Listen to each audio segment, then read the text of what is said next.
오늘 우리에게 주시는 하나님의 말씀은 사도행전 13장 13절에서 31절입니다. 하나님의 말씀을 봉독합니다. 바울과 및 동행하는 사람들이 바보에서 배 타고 밤빌리아에 있는 버가에 이르니 요한은 그들에게서 떠나 예루살렘으로 돌아가고 그들은 버가에서 더 나아가 비시디아 안디옥에 이르러 안식일에 회당에 들어가 앉으니라.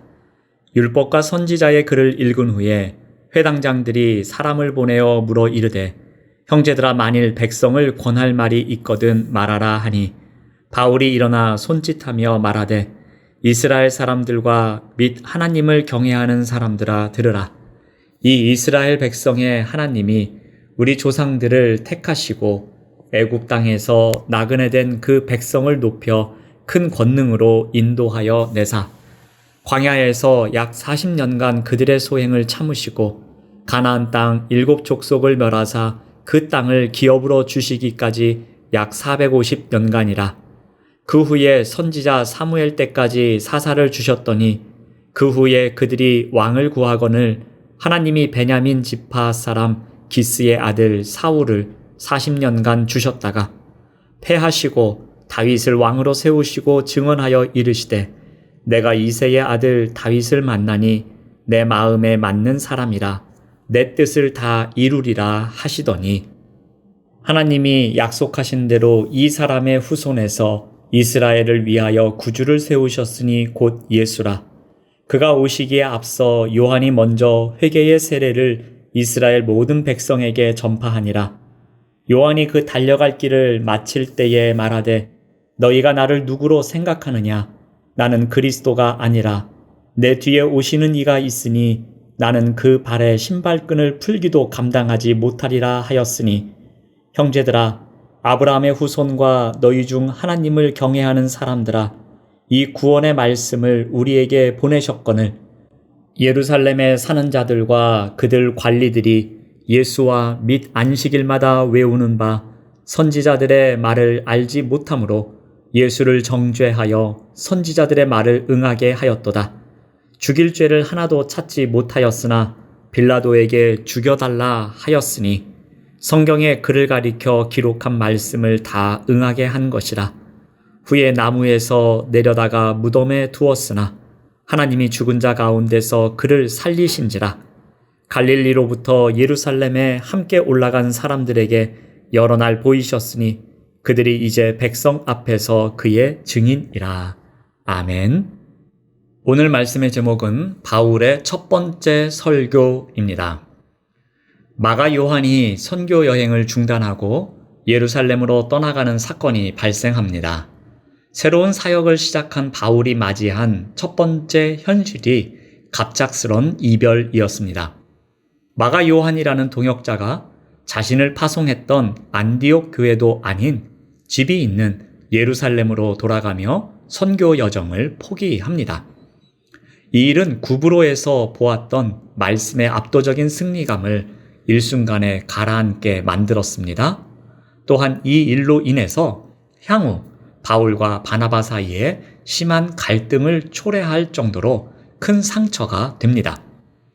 하지만 바울 일행은 선교 여행을 계속해서 이어 나갑니다. 팀원 이탈의 아픔에도 불구하고 해발 2000m에 달하는 고봉으로 이루어진 험산 줄령이었음에도 불구하고 도처에 강도와 산적들이 숨어 있음에도 불구하고 타우루스 산맥을 도보로 이동합니다. 그들은 대략 160km 정도의 척박한 여정을 이겨내며 비시디아 안디옥에 도착합니다. 바울 일행은 그곳에서 안식일에 회당을 찾습니다. 유대인들의 회당 예배 때에는 율법을 낭독합니다. 그리고 그 이후에 회당을 방문한 랍비들이 있다면 해석의 기회를 주는 것이 관례였습니다. 회당장은 바울이 바리새인인 것을 알았습니다.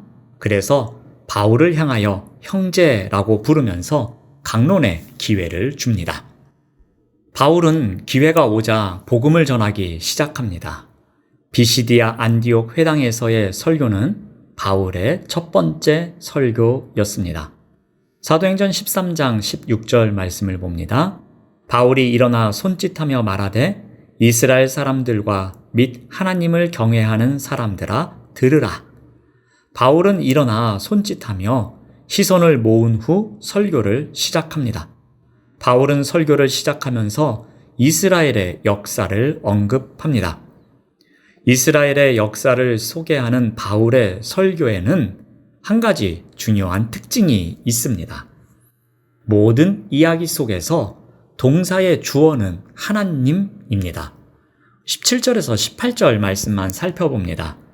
이 이스라엘 백성의 하나님이 우리 조상들을 택하시고 애굽 땅에서 나그네 된 그 백성을 높이시고 큰 권능으로 인도하시고 광야에서 약 40년간 그들의 소행을 참으시고, 바울은 이스라엘의 역사를 이야기하면서 하나님이 주도적으로 그들을 이끄셨음을 강조하고 있습니다. 바울은 하나님을 주어로 강조하면서 역사의 주관자 되심을 주장하고 있습니다.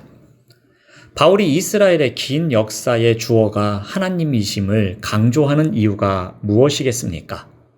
하나님의 구원 섭리가 긴 역사 속에서 언약대로 이루어져 왔음을 설명하기 위함입니다. 이스라엘은 출애굽과 광야 생활과 정복 시기를 보냈습니다.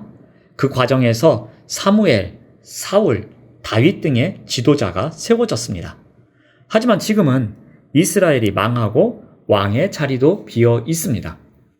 이렇게 이스라엘의 현실을 제시한 바울은 역사에 새로운 주인공이 있음을 소개합니다. 23절 말씀을 봅니다. 하나님이 약속하신 대로 이 사람의 후손에서 이스라엘을 위하여 구주를 세우셨으니 곧 예수라. 바울은 예수님이 바로 이스라엘의 왕으로 오신 분이라고 소개합니다. 바울은 이 주장에 힘을 싣기 위해서 세례 요한의 증언을 언급합니다. 24절에서 25절 말씀을 봅니다. 그가 오시기에 앞서 요한이 먼저 회개의 세례를 이스라엘 모든 백성에게 전파하니라. 요한이 그 달려갈 길을 마칠 때에 말하되 너희가 나를 누구라 생각하느냐? 나는 그리스도가 아니라 내 뒤에 오시는 이가 있다라고 말합니다. 이스라엘 백성들이 그토록 존경했던 세례 요한이었습니다. 그런데 그가 그의 달려갈 길을 마칠 때가 되었습니다. 그가 말합니다. 나는 그리스도가 아니다. 내 뒤에 오시는 이를 주목해야 한다. 그분이 진짜다라고 외치고 있습니다. 이제 바울은 본격적으로 복음의 핵심을 선포합니다. 바울은 먼저 예수님에 관한 소식, 즉 구원의 말씀이 유대인에게 보내졌다고 강조합니다. 그런데 문제는 예루살렘에 사는 자들, 관리, 대제사장, 서기관이 안식일마다 선지자의 말씀을 암송하는데 예수님을 도무지 알지 못한다고 언급합니다. 구약 성경을 외우다시피 할 정도로 말씀을 잘 알고 있었지만 메시아를 몰라봤으며 오히려 예수님을 정죄했다고 지적합니다. 그들은 자신들이 매주 낭독했던 말씀들이 어떤 이야기의 맥락인지 살피지 않았습니다. 하나님 마음보다는 자기 마음을 우선시합니다. 하나님 뜻보다는 자기 해석을 앞세웠던 안식일을 보냈습니다. 그렇게 하나님에 대해 말하면서도 하나님을 따르지 않았던 사람들에 의해 어떤 일이 발생합니까? 유대인의 지도자들이 죄 없는 예수님을 빌라도를 통해 죽였다는 사실을 언급합니다. 또한 유대인들이 죽인 예수님을 하나님이 살리셨으며 예루살렘에 함께 올라간 사람들이 부활하신 주님을 보고 증언하고 있음을 말합니다. 또한 바울도 자신이 부활의 증인이라고 선포합니다. 이것은 유대인들이 듣기에는 상당히 거슬리는 이야기입니다. 하지만 바울은 이 설교를 왜 하고 있겠습니까?